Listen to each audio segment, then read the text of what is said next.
The service dog handling community, I feel like if we're going to be complaining about the public not knowing how to handle us with our dogs, we should also be educating people on what to do when they see us with our dog. So today is going to be my take on what I think you should do when you see a service dog team in a store. Hey everyone, it's Jen. I'm coming back at you again today with another service dog video because, quite honestly, you guys are all about them. This is a harsh light to be standing under. I'm going to sit here. This week's video is sort of going to be friends with last week's video, the yin to its yang, if you will. Last week I posted about the reality of having a service dog, the truth about what it's really like to be a service dog handler, from my eyes. And if you look around on YouTube, there are a ton of videos about the struggles of having service dogs. There are tons of service dog harassment compilations. There are, fake service dog attacks my real service dog, or comments from the public, all sorts of things like that. But I was very shocked because when I searched what to do when you see a service dog team in public or when you see a service dog team in a store, I wasn't really able to find anything. There was one video that popped up that said, if you see a service dog alone, don't ignore it. But that's all I saw. And I realized that's actually a very big problem. The service dog handling community, I feel like if we're going to be complaining about the public not knowing how to handle us with our dogs, we should also be educating people on what to do when they see us with our dog. So today is going to be my take on what I think you should do when you see a service dog team in a store. Keep in mind, every handler is going to be different. Everybody has different social anxieties, everybody has different medical needs, or different... And I lost my train of thought. Oh yeah, I was letting you know that this is just my opinion. Like I said, I did try to do some research and crowdsource this information at least a little bit so that I could give you guys a more well-rounded view of this topic, but there wasn't very much that I could find. So based on the one video that I did find and an article that I found that was pretty thorough from Guide Dogs of America, I am going to present some information to you. Also, Buddy's not a guide dog, but he's a service dog. It's just a different type of service dog, so I think that'll be okay for this purpose of this video. I think a lot of it overlaps anyway. Okay, let's go.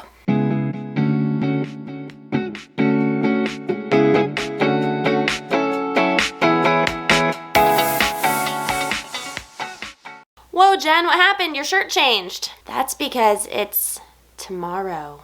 You might have noticed that I was having a little bit of trouble with following my own sentences when I was filming that introduction, and that's because I was about to get a migraine. Now, I didn't know it yet, but he actually came up, he interrupted filming. He did one of the craziest alerts that he's ever done in my eyes, but I ended up getting a monster migraine. And what's interesting about that, besides the alert that I'm going to show you at the end of this video, is that Migraine Jen decided that the show must go on, and she wanted to make a cooking vlog. So I haven't gotten a chance to watch that footage yet, but I'm going to commit right here, right now, that that footage will be going up as a video for next Friday. So make sure that you are subscribed and hit that notification bell if you don't want to miss Migraine Jen vlogging making taco meat. I also have no idea where I left off in terms of this video, so I'm just gonna start from the very beginning, except for all the disclaimer stuff that I know that I already said. So, without further ado, let's just hop right into it again. Or for the first time. This will be easiest to go through if I do just one scenario at a time. So the first one, probably the quickest thing for me to go over, is if a service dog is alone, you should follow the service dog. A lot of service dogs are trained for epileptic response or lower high blood sugar, fainting, different scenarios where the handler can be down. And in some of those cases, the service dog is trained when that happens to go get the nearest person and bring them back to the handler to help. So if a service dog is by itself, there's a good chance that it's a medical emergency and the handler needs your help. So follow that service dog and find out where the handler is, see if anything can be done. A lot of times for things like that, the handler will be wearing a bracelet that explains what their disability is, or the service dog will have a pouch on their vest or a tag to explain what the handler prefers happen if an emergency occurs. This part is subjective, but in a lot of cases, there is no need to call an ambulance. Most of these cases are documented. For me, I faint all the time. So if I faint in a store, there's no need for an ambulance unless I'm injured. And that's the kind of information that I would put on a card in Buddy's vest. Again, subjective. I'm not saying don't call an ambulance if somebody is down. But when you're disabled in this kind of way and everybody calls an ambulance and it's this huge fee every single time you go down in a grocery store, the cost can really add up, and a lot of times it's just not necessary. Sometimes it totally is necessary. Again, every case is different. But before I was disabled, I didn't realize that that was even a possibility, so I wanted to share it now. Okay, now that probably once in a lifetime situation, if that, is out of the way, let's move on to number 2. The most common way that you're going to see a service dog team in public is just normally shopping. If you see a service dog team walking around in public or walking around in a store, the one way that you really can't go wrong is to ignore them.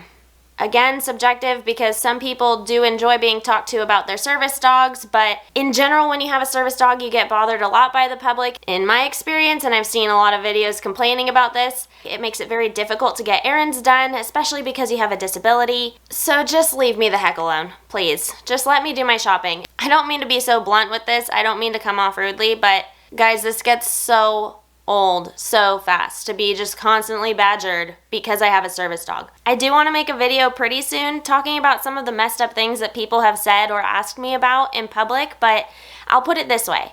If someone's in a wheelchair and you see them at the grocery store, are you going to go up to that person in the wheelchair and say, "Hey, why do you need a wheelchair?"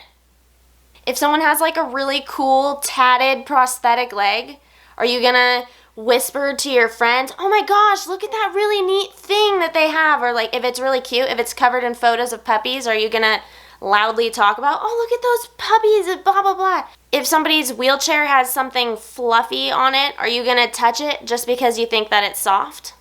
I sure freaking hope not.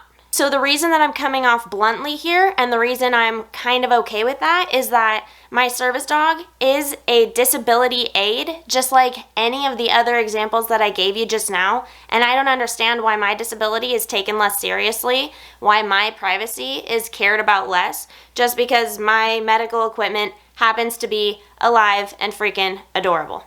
I recently bought Buddy some new service dog gear. A vest. People kept asking me what my disability was. People kept trying to pet the dog. So I got this vest and I tried to make it the clearest, quickest way for people to know what my disability is, which they have no business knowing, but I figure having something like cardiac alert will make them realize that it is invisible. The hard thing about my disability being invisible is that people don't take me seriously as a service dog handler, or I get a lot of comments that I don't seem like I need a service dog, so I'm hoping that having this on his vest will help with that. A lot of people know not to distract the dog, but people don't realize how bad it can be to distract the handler. So I put do not distract dog or handler. I put all of this stuff across the top of Buddy's back. It kind of goes along his spine. I don't think anybody's actually going to read this, but having a lot of no stuff, I hope works. And so the reason I was so okay being blunt about saying please leave us alone is because this whole thing was planned around trying to get the public to leave us alone. And I'm not the only service dog handler who covers their dog in patches all over the place and buys special stuff just to try to be left alone. End rant. I'm so sorry that I ranted. The positive spin of that is please let the dog focus. Let the dog do their job. Give the dog the best chance of success by not testing the dog's ability to ignore you. There's no need to put that extra stress on the handler. There's no need to put that extra exercise on the dog. Thank you in advance, and please give the video a thumbs up if you approve that message. Now, I do have what I think is a pretty solid exception to that rule, and that is children. I know that children are very curious, and you can't really control what comes out of their mouth. So when I hear a kid being like, "Mom, why is that dog in the store?" And the mom takes the opportunity to say, "Because he's a service dog. He's working. His handler has a disability, and the dog is helping the handler with the disability." You know, using it as a time to educate the child. A+. I freaking love hearing that. Please keep that up. But guys, if you're an adult, some self-control, please. Number 3, and I'm going to mention this one because it's on the Guide Dogs of America article that I found. They say never touch a service dog without asking permission first. This point I think is pretty subjective. I could see it as controversial. Some handlers are totally okay with their service dog being pet if the person gets permission first, but I think that a majority of handlers prefer that they get left alone and prefer that the dog can stay on duty and totally focused as much as possible. And that is exactly why I said back at number 2, that the safest thing that you can do is to just leave the handler alone and let them go about their day. Camera might have shifted a little bit there because I just had to change out the battery, but this point is actually the one that I'm most interested in getting more opinions about. So if you're a service dog handler, please let me know in the comments if you prefer that people ask you to pet your service dog or if you prefer that people just leave you alone. I'm going to assume that you don't want people ever petting your service dog without permission, but do you prefer that people ever ask you for permission? Let me know down below. Scenario number 4, if you see a service dog team in public and you have food on you, do not give any food to the service dog. Seems like a really silly thing for me to mention, but I have literally been at a restaurant with Buddy and had somebody handing him food under the table. And I was wondering why Buddy was sort of crawling under the table and acting really weirdly because he doesn't usually move when he's laying down under the table at a restaurant. But it was because someone was holding food out for him from the other side of the table and I hadn't noticed. A lot of maintaining the handler-dog bond is that the handler is the one who provides all the treats. Dogs are very food motivated, so Buddy knows I'm the one where the treats come from. I'm an exciting thing for him to pay attention to, and it has to stay that way. So if other people are giving him treats, it's just not appropriate. It can obviously be very dangerous to me if Buddy stops paying close attention to me. What you should do when you see a service dog team in public. Number 5, if you do have to speak to the handler for whatever reason, please speak to the handler instead of the dog. It's a tiny bit rude, but incredibly awkward when I need to go talk to an employee and ask them where something is, and they talk to Buddy instead of talking to me. And they're answering my questions. They're not talking to him in that way, but they're looking at him while they're talking to me. And that, again, to make a really weird comparison, it's like if somebody has a prosthetic leg and you're just staring at their leg, or you're staring at someone's cane instead of having a conversation with them as a human. I actually distinctly remember this time that I went to Safeway and I had to ask an employee where the honey was, and she did not glance at Buddy, not once, and it felt so humanizing. I felt like such a person, and I didn't realize until that happened how badly it was affecting me emotionally that people were no longer seeing me as a human. It doesn't seem like that big of a deal, but my disability already sort of runs my life. It runs my shopping trips. It runs all of my interactions with people in the public. And for someone to just look at me and talk to me and answer my question as if I didn't have a service dog, meaning as if I didn't have a disability, it meant everything to me. So if you do have to speak to a service dog handler, please speak to the handler. And if the dog never comes up, you might just make their day. Scenario number 6, let's say you're in a pet-friendly store with your own dog and you see a service dog team. It's best to keep your dog away from the service dog team. Service dogs are trained to ignore other dogs that are around in the public, but a lot of times the dogs that we run into are other service dogs that are also very well behaved and not causing a scene. Dogs that are not service dogs tend to be a lot more open to playing. They tend to lunge more on leashes. They tend to bark. They tend to be a little bit more distracting to a service dog, which is going to be more dangerous to the service dog and its handler. So unless you are confident that your dog can completely ignore the service dog, it's best to keep other dogs away from service dogs while they're working. I have one more scenario to tell you about before I cut to a couple of clips showing Migraine Jen hijacking this video yesterday in order to make taco meat for you on a vlog that I have decided is going to be next week's video no matter what happens. I haven't watched it yet. Finally, number 7. This sort of plays off of if the handler is down from number 1, but it's if the handler is down and not all the way down. One of Buddy's tasks for my pots is to cover, and in order to do that, I have to sit on the floor and have him lay over me. DPT is a task that you guys have seen Buddy do for me over and over again in my videos. It's one of his most commonly used tasks. It's one of the pots tasks. Whoa. This is something that he and I literally do all the time. We do it as a response to a pressure that's already dropping or to tachycardia that's already happening, but it's also a preventative measure, meaning sometimes I'm not in an episode yet. We're just doing something in order to make the episode less severe or make it last less long. Make it shorter. You get it. I will give you my opinion right now, but just know it's only my opinion, and if you're a handler too, I'd love to hear in the comments below what you prefer and whether it differs from what I prefer. Here it goes. If I'm in the store and I have Buddy covering me, I'm 100% okay with people who are walking by saying, hey, are you okay? Just wanted to check in. Is there anything I can do for you? Anything I can get for you?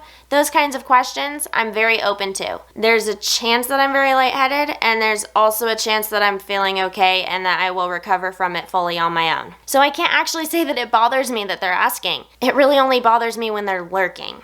What I don't really like is when people walk by and glance and keep walking, and especially if the same person feels the need to come and walk by and glance again. That feels a little bit intrusive. This might sound a little bit weird, but I do prefer if it's an employee helping me out when I'm having an episode, so I wouldn't be too upset if someone went and let an employee know, hey, there's a woman here with a service dog, and right now they're sitting on the floor. She seems to be okay, awake and aware, but maybe you or a fellow employee could kind of keep an eye on her or check on her. I don't know why it feels more appropriate for an employee to be taking care of me, but part of it is that they actually have the ability to go get water or to bring me to a back room if that becomes necessary. I don't know. I'm not really 100% on that statement, but a lot of times it does feel better. One thing an employee did do, again, that same Safeway shopping trip, I was actually in the checkout line when Buddy alerted to the faint. And so I went to a different area that was sort of by customer service so I could be more out of the way when I had the episode. I sat down and had Buddy cover me, and there was an employee at customer service sitting at the desk who I came to find out actually was a service dog handler previously, and she retired her dog and didn't get a new one. But I really liked what she did, and that was shooing people away who were trying to check on me or who were trying to bother me. I think it was wise of me to go next to a counter because then people know that the employee has been there for a little while and they started checking in with the employee instead of checking in with me to see how I was doing. I would see people go to the desk and quietly, very politely say, is she okay? Do you have your eyes on her? And the person would say, yeah, she's fine. I'm keeping an eye on the situation. And then that way I felt like my privacy was being respected, but also I really appreciate that the public as a whole was keeping an eye on me because this is a medical emergency sometimes, and knowing that people have my back is also a big reassurance. Thanks so much for joining me today for what I think is a very important video. Give it a thumbs up if you think that we need more content like this from handlers telling the public what to do instead of just complaining about what we don't like. Now that I've gotten through the good stuff, I'm going to go ahead and cut to the footage that I didn't want to interrupt with earlier, and that is when Buddy did this amazing alert and Migraine Jen eventually hijacked the video. Now what was so amazing about this alert to me is that I was up here in my room and the door was closed and Buddy was downstairs, so I have no idea how he knew that I was going to faint. I don't know how he smelled it from down there. I'm kind of wondering if maybe it's in the vent system or something and he noticed it, but pretty miraculous. I was filming and he came to the door and he actually knocked on it with his nail. Really, really gently though. And I let him in, and I even mentioned in the video that it was really weird that he was up, so maybe something was about to happen, and, well, I'll let you watch the rest. So the video that will be going live next week, my very first video for August, is going to be whatever it was that Migraine Jen vlogged yesterday after all of this went down. So I hope you enjoy this little preview of what led into what will be next week's video, and I sincerely hope that you consider subscribing to the channel so that you don't miss it. I hope to see you next week for a potentially embarrassing but hopefully very informative and educational video from Migraine Jen. Here he is. This is my service dog Buddy, the man who causes all of the distractions when I'm at the store, huh? Buddy doesn't really like being upstairs, so I have a feeling if he's here, I'm probably going to faint soon, and he's just kind of waiting for the right time to alert me. So let's see what happens. Aha, ha, ha, ha, told you. Hey, Buddy. Check. Yes, good boy, thank you. Here we go.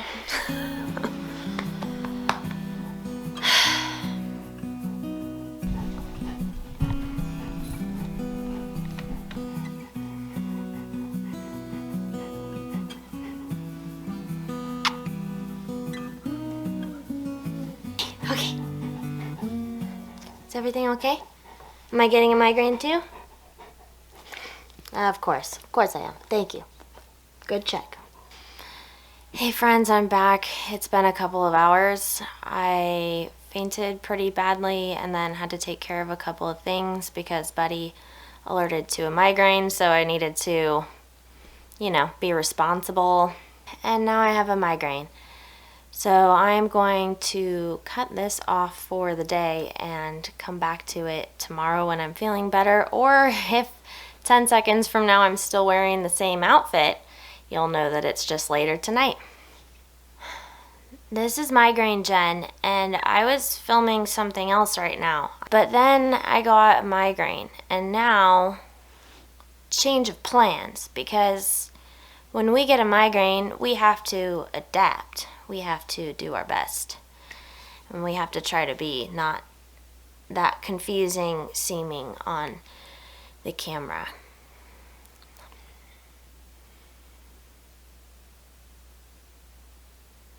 Let's cook some taco stuff. In order to give you guys an idea of some of the other neurological problems that can happen during migraines, I thought maybe I should do Migraine Jen's cooking vlog. Could be fun. I'll make sure that I have a not migraine chaperone for safety.